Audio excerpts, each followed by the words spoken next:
Hello प्यारे साथियों, जय हिंद। क्या हालचाल है आप सभी लोगों का।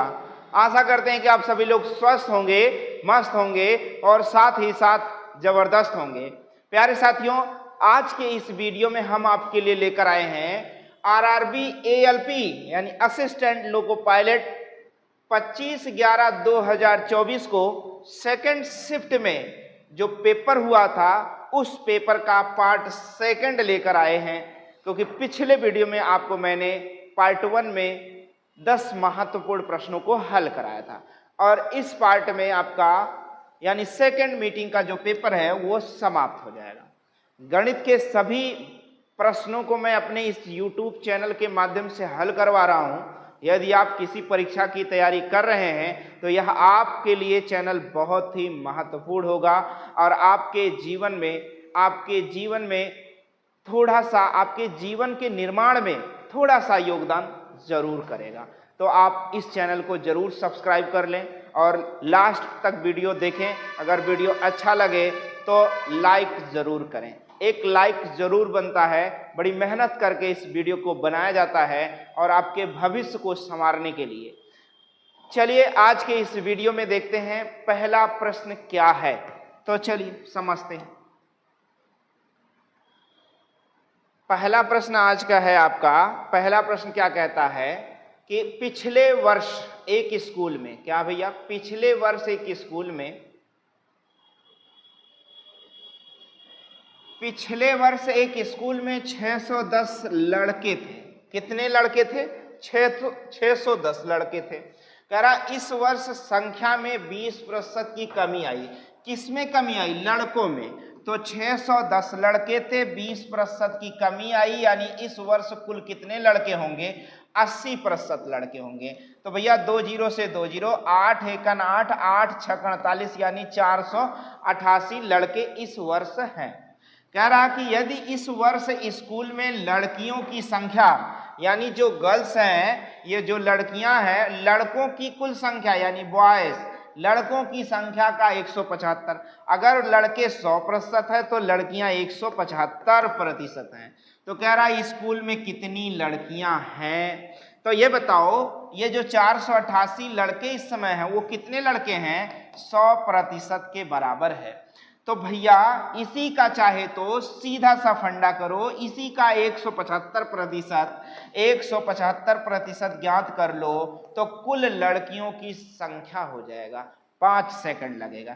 चलो 25 चौका 100, 25 सत्ते 175, 25 चौका 100, 25 छक्का 150 होता है, 25 सत्ते 175, 4 एकन 4, 4 दूनी 8, 4 दूनी 8।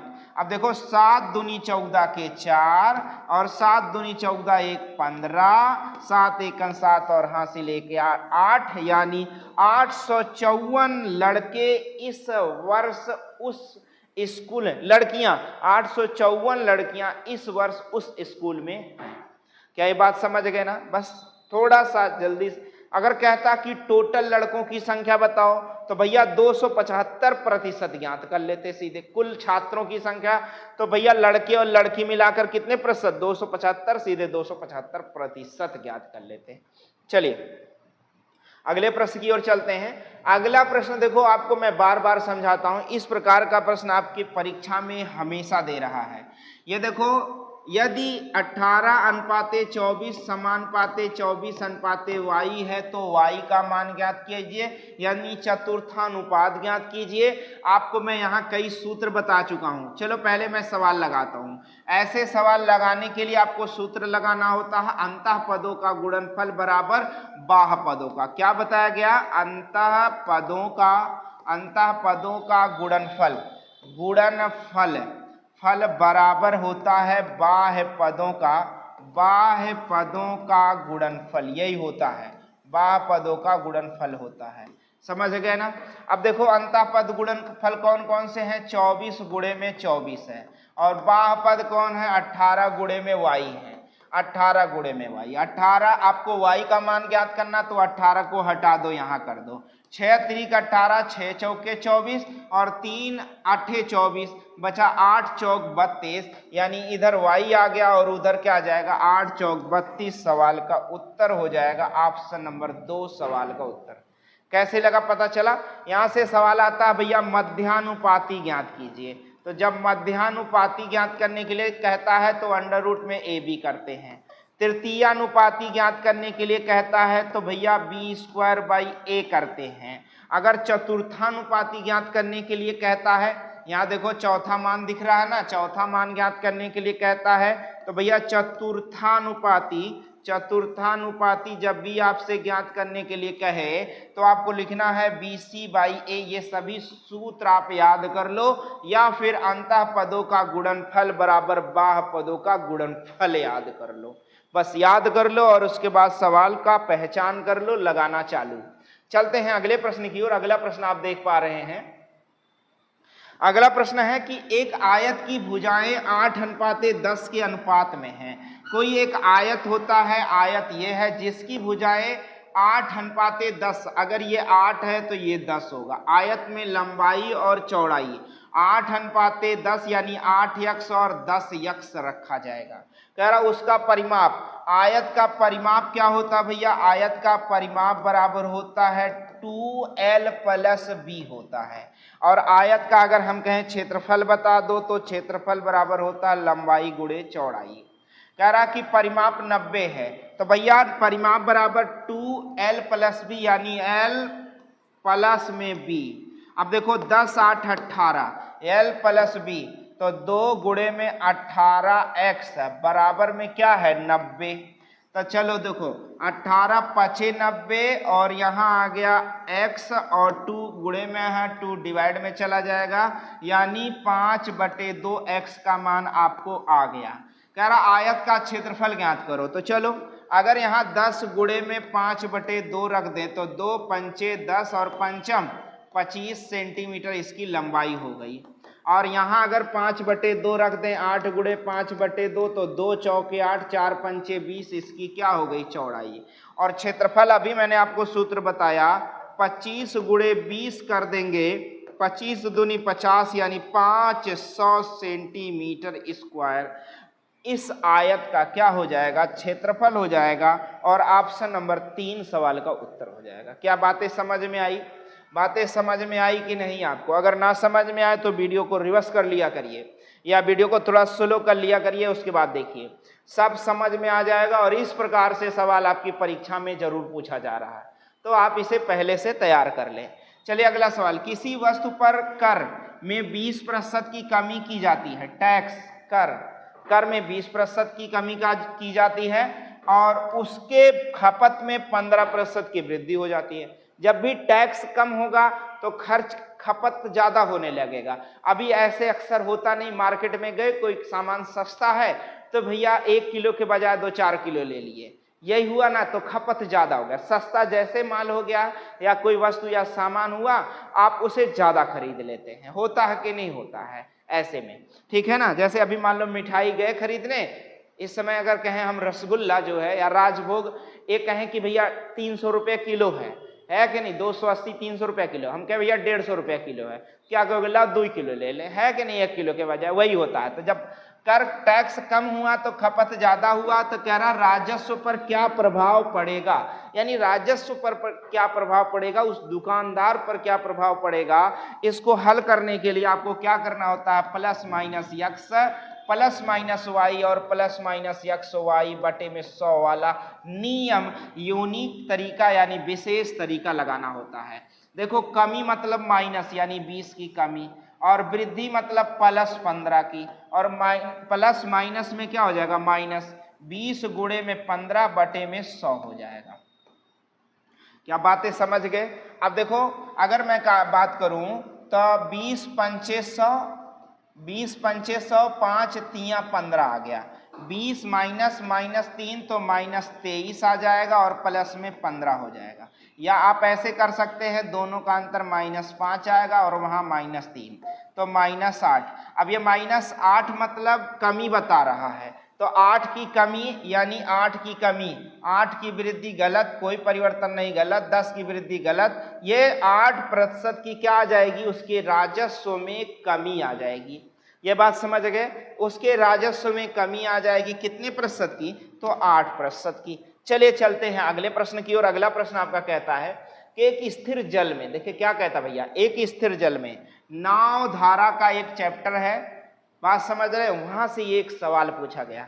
एक स्थिर जल में 3 किलोमीटर प्रति घंटे की चाल से नाव चला रहे एक नाविक को धारा के प्रतिकूल 50 किलोमीटर जाने में, धारा के प्रतिकूल मतलब जिधर धारा बह रही है, जिधर धारा बह रही है, जिधर धारा बह रही उधर जाने में 50 किलोमीटर की दूरी जाने में और धारा के अनुकूल 50 किलोमीटर यानी इधर जाने में, बात समझ रहे हैं, 50 किलोमीटर जाने में कह रहा है कि तुलना में दुगना समय लगता है, यानी यहाँ जो टी समय लगता है, यहाँ 2t समय लगता है। क्या ये बात आप समझ गए ना? अब मैं आपको बता दूं, अब तो वो समय चला गया जब से मोबाइल का जमाना आ गया, वरना लोग बच्चे जो क्या करते थे, कागज की नाव बनाकर बरसात के समय नाली में या जहां पानी बह रहा हो वहां पर छोड़ देते थे, तो जिधर पानी जा रहा उधर ही नाव बहती हुई चली जाती थी। तो वहां नाव की चाल देखा जाता है कि पानी की चाल देखा जाता, तो भैया पानी की चाल देखा जाता, कागज में कौन सी नाव है, उसके बाद भी उस पर क्या है, चूटा उटा डाल देते थे कि नहीं डाल देते थे। तो ऐसा जमाना नहीं रहा। अब यहां देखो, नाविक जब इधर जा रहा है तो अपनी चाल प्लस नाव की चाल, अपनी चाल प्लस धारा की चाल, लेकिन नाविक जब इधर जा रहा है तो अपनी चाल तो चलेगा लेकिन धारा की चाल उसे माइनस करती रहेगी। हम यूं कहे कि धारा की दिशा में चाल जुड़ता है और धारा के विपरीत दिशा में चाल घटता है, धारा के विपरीत दिशा में चाल घटता है। इतनी बातें आपको समझ में आएंगी। तो देखो, दूरी 50 किलोमीटर ही जाना है और एक जगह आपको टी समय लग रहा, एक जगह उसका दुगना समय लग रहा है। धारा की दिशा में चलने में टी समय और धारा के विपरीत दिशा में चलने में दुगना समय। तो चलो यहीं से बनाते हैं। आपको पता है दूरी बराबर क्या होता है, चाल गुणे समय होता है। तो चलो, दूरी 50 जाना है और चाल क्या है, माना u प्लस v है और u का मान 3 किलोमीटर दिया, तो मैं लिख देता हूं 3 प्लस v किलोमीटर और गुणे में समय कितना है t। अब एक समीकरण आपका बन गया। दूसरा, फिर से वो धारा के विपरीत दिशा में 50 किलोमीटर जाता है। अब की बार धारा, नाव की चाल माइनस धारा की चाल। आप देखते हैं अक्सर जब कभी, अभी गर्मियों का मौसम आ रहा है, तूफान चलेगा और आप जब साइकिल चलाते हैं और जिस दिशा से तूफान आ रहा है अगर उसी दिशा से साइकिल चलाते हैं तो साइकिल अपने आप कुछ पैडल मारने के बाद ढगरने लगता है, मतलब अपने आप चलने लगता है। लेकिन अभी वही वापस से आप विपरीत दिशा में चलना हो तो साइकिल पर चढ़ना पड़ता है, जान लगाकर पूरा पैडल मारना पड़ता है। बात समझ में आया? तो वो भैया आपकी चाल को माइनस कर रहा है अपनी चाल से, बात समझ गए ना? तो वही धारा के विपरीत दिशा में चाल घटती है और समय कितना लग रहा है, 2t समय लग रहा। अब दो समीकरण हो गया, दूरी बराबर चाल गुणे समय, दूरी बराबर चाल गुणे समय। जब दूरियां बराबर हो तो ये भी बराबर हो जाएगा, ये बराबर हो जाएगा तो 3 प्लस v और इंटू में t बराबर में 3 माइनस v और इंटू में 2t। अब देखो t से t खत्म हो गया, 2 का गुणा कर देना, 2 तिया 6 माइनस में 2 एकन 2v और यहाँ 3 प्लस v आ गया। देखो v इधर आएगा तो 3v हो जाएगा और यहाँ 3 जाएगा उधर तो 6 माइनस 3 बराबर 3 हो जाएगा। 3 से 3 खत्म, यानी v का मान आया 1 किलोमीटर प्रति घंटा, यानी उस धारा की चाल 1 किलोमीटर प्रति घंटा है। कह रहा धारा के अनुकूल मतलब जिधर धारा बह रही उसकी नाविक की चाल ज्ञात कीजिए। तो भैया नाविक 3 किलोमीटर प्रति घंटे गति से जा ही रहा है और धारा की चाल बह रही 1 किलोमीटर, तो कुल क्या किलोमीटर प्रति घंटा हो गया, 4 किलोमीटर प्रति घंटा। सवाल का उत्तर मैंने समझाया, आपको बड़ा दिख रहा है लेकिन ऐसा कुछ नहीं है, बहुत आसान है। एक बार फिर से मैं प्रयास करता हूं। जैसे अगर कोई व्यक्ति 50 किलोमीटर दूरी जाता है, u माइनस v चाल से जाता है तो t समय लेता है, जबकि यहाँ पर आपको पता है कि u का मान कितना है, 3 किलोमीटर है, ठीक है ना। और कह रहा कि वही व्यक्ति 50 किलोमीटर जाता है और 3 माइनस जब v के चाल से जाता है तो दुगना समय लेता है। क्या ये बातें समझ गए कि नहीं समझ गए? अब देखो, अगर आपको क्या निकालना है, v निकालना है, तो देखो ये 3/v उधर ले जाके गुणा कर देंगे, 3 माइनस v उधर जाएगा, गुणा हो जाएगा, तो आएगा 50 बराबर में 3 प्लस v गुणे में t, और यहाँ देखो 50 बराबर में आ जाएगा, 50 बराबर में इक्वल टू 3 माइनस v गुणे में क्या आ जाएगा 2t। अब देखो 50 से 50 खत्म हो गया क्योंकि बराबर बराबर, t से t खत्म हो गया, रह गया क्या 3 प्लस v बराबर में 3 माइनस गुणा कर देना, 2 3 6 माइनस में 2v, v इधर आया तो 3v हो गया और 3 उधर गया तो 3, 3 से 3 खत्म, v का मान आ गया 1। और धारा की दिशा में चाल ये है, देखो 3 1 4 किलोमीटर प्रति घंटा। कितना समय लगेगा भैया? लेकिन जब आपको अभ्यास रहेगा, क्योंकि देखिए सिलेक्शन अभ्यास मांगती है, प्रैक्टिस मांगती है कि आप कितना प्रैक्टिस किए हैं। बात समझ रहे हैं? ज्यादा पढ़ना नहीं, प्रैक्टिस अभ्यास करना जरूरी है। जिस कार्य में आपको सफलता लेनी है उस कार्य से संबंधित प्रैक्टिस आपको करना होता है, तब जाके सफलता मिलती है। सफलता एक दिन के मेहनत से बिल्कुल नहीं मिलेगी, लगातार मेहनत करना पड़ेगा। तो अभ्यास करते रहेंगे तो ये गणित के सवाल छोटे होते चले जाएंगे, अब लगाने लगेंगे तो सवाल भी छोटा होने लगेगा, छोटा होता चला जाएगा। चलिए, बहुत सारे सवाल तो आप देखकर भी लगा सकते हैं जब आपको आ जाएगा।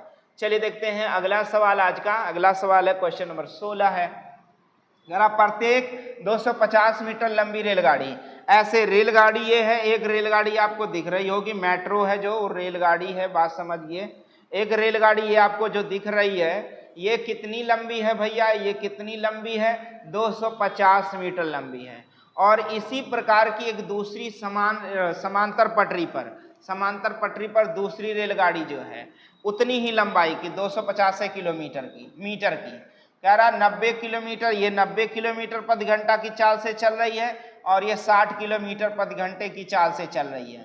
कह रहा कि विपरीत दिशाओं में, देखो विपरीत दिशाओं में मतलब ये वाली ट्रेन इधर से जा रही है, बात समझ रहे हैं? इधर से जा रही है, इधर से आ रही है ट्रेन, ये बात समझ गए ना? ये इधर से ट्रेन आ रही है, दो आमने सामने ट्रेनें, तो आमने सामने जब ट्रेनें चलती हैं तो चालें जुड़ती हैं।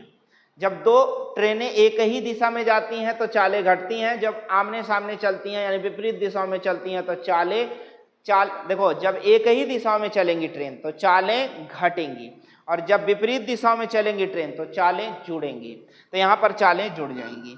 अब देखो कह रहा कि वे एक दूसरे को पार करने में कितना समय लेंगी, तो देखो ध्यान दो, बात आपको मैं बताऊं कि समय बराबर होता क्या है? समय बराबर होता है दूरी बटे में चाल, समय बराबर दूरी बटे में चाल।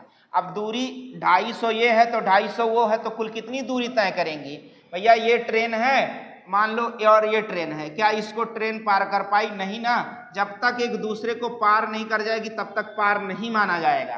तो 250 प्लस 250 500 मीटर की दूरी, और किस चाल से भैया? जब दोनों एक विपरीत दिशाओं में चलती हैं तो चालें जुड़ जाएंगी, तो 9 6 15 यानी 150 किलोमीटर प्रति घंटे की। अब देखो ये मीटर है, ये किलोमीटर प्रति घंटा, इसे मीटर प्रति सेकंड में बताने के लिए 5/18 से गुणा करते हैं।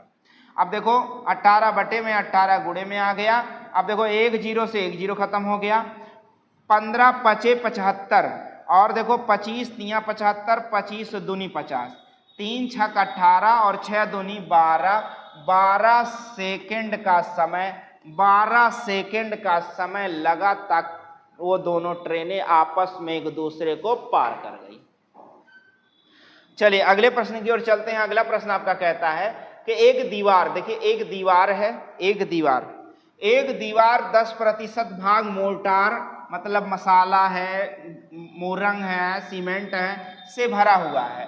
तो एक दीवार है जो 10% भाग खाली सीमेंट है आदि सारी चीजों से, कह रहा तो 24 मीटर लंबी, 8 मीटर ऊंची और 60 मीटर मोटी दीवार बनाने के लिए आवश्यक 24 सेंटीमीटर, 12 सेंटीमीटर, 8 सेंटीमीटर माप के कितनी ईंटों की आवश्यकता होगी? मैं आपको एक लाइन में बता चुका हूं कि ईंटों की संख्या ज्ञात करने का एक सूत्र है कि दीवार का आयतन, क्या निकालना है आपको? दीवार का आयतन निकाल लो बाबू, दीवार का आयतन बटे में एक ईंट का आयतन। क्या निकालना है? एक ईंट का आयतन आपको निकालना है। बोलो समझ में आया? एक ईंट का आयतन। अब ये बताओ दीवार का आयतन कितना है?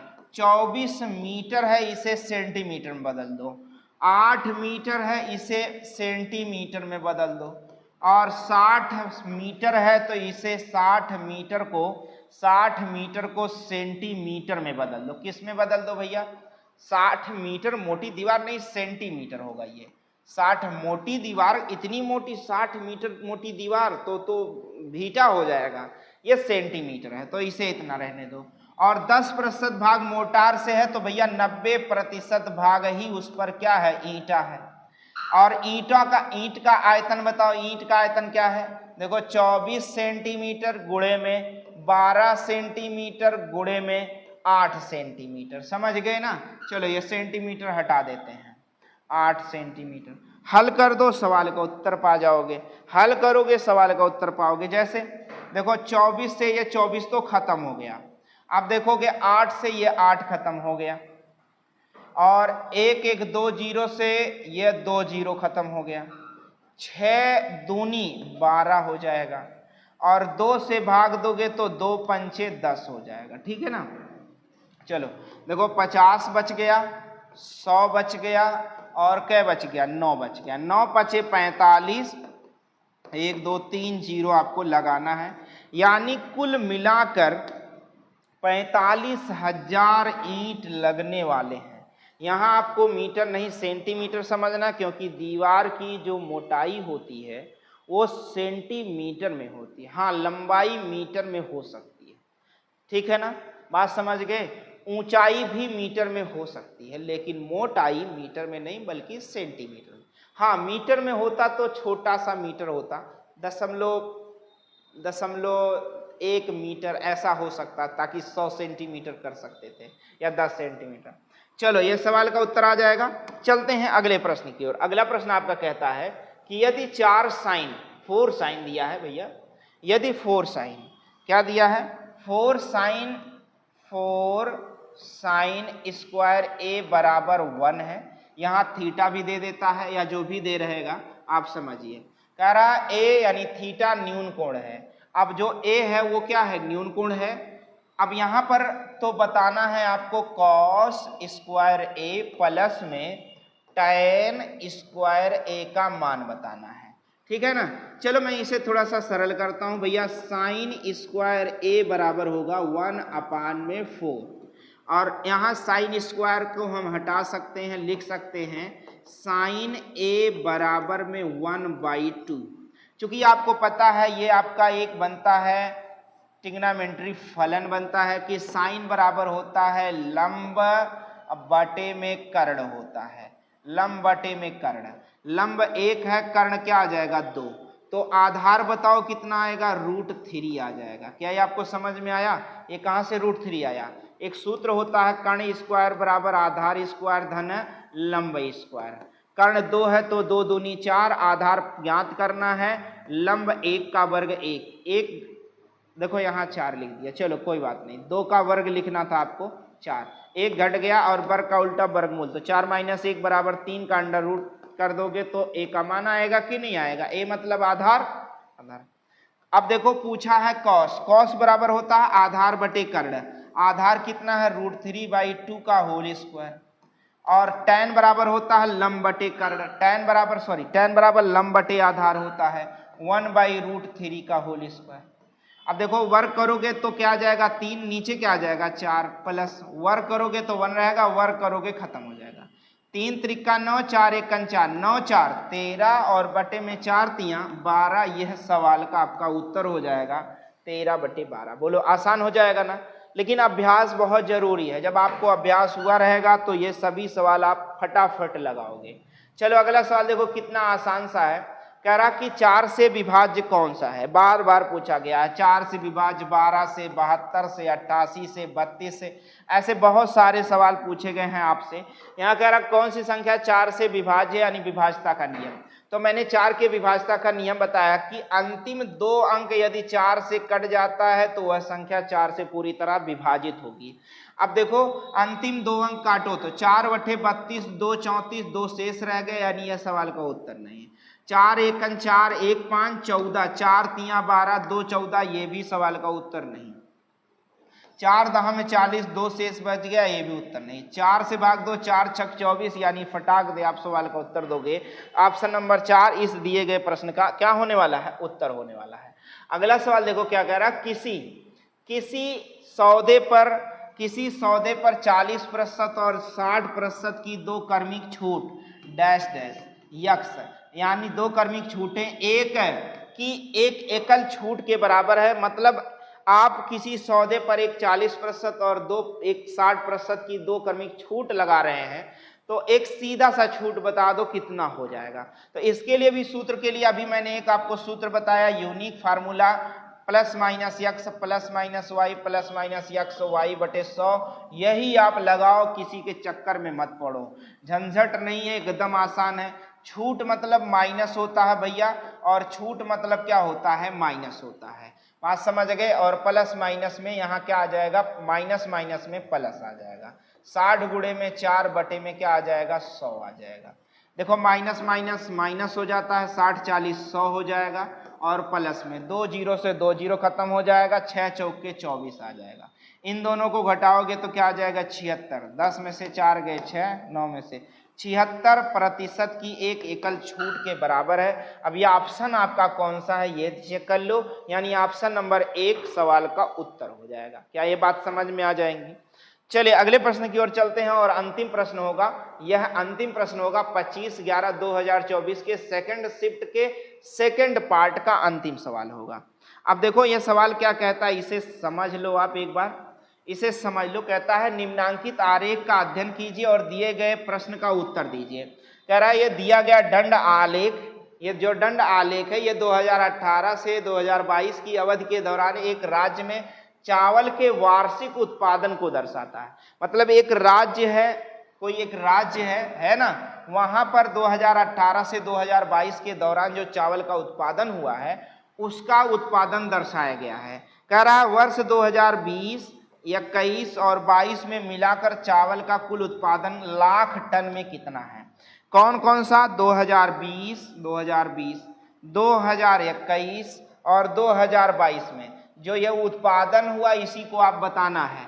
तो भैया 100 लाख टन, फिर 60, फिर 80, तो 8 6 14 और 1 1 2, 240 लाख टन उत्पादन हुआ है। ऑप्शन देखोगे ऑप्शन नंबर 2 सवाल का उत्तर हो जाएगा। क्या ये बातें आपको समझ में आ जाएंगी? तो देखिए मैंने आपको RRB group D, RRB ALP group D का तो मैंने आपको प्रैक्टिस सेट ढेर सारा करवा दिया, वहां से जाकर आप उसे कर सकते हैं। आरआरबी एएलपी पार्ट सेकंड 25/11/2024 को सेकंड शिफ्ट का जो पेपर हुआ वहां से गणित के सभी सवाल मैं करा दिया हूं 2 पार्ट में। आपको पूरा वीडियो अच्छे से देखना है, वीडियो अच्छा लगे तो लाइक जरूर कर लेना है।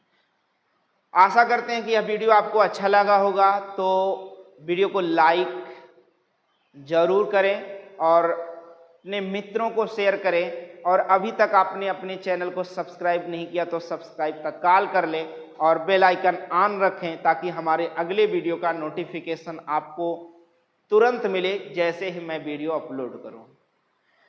मिलते हैं आपसे अगले वीडियो में, तब तक के लिए जय हिंद।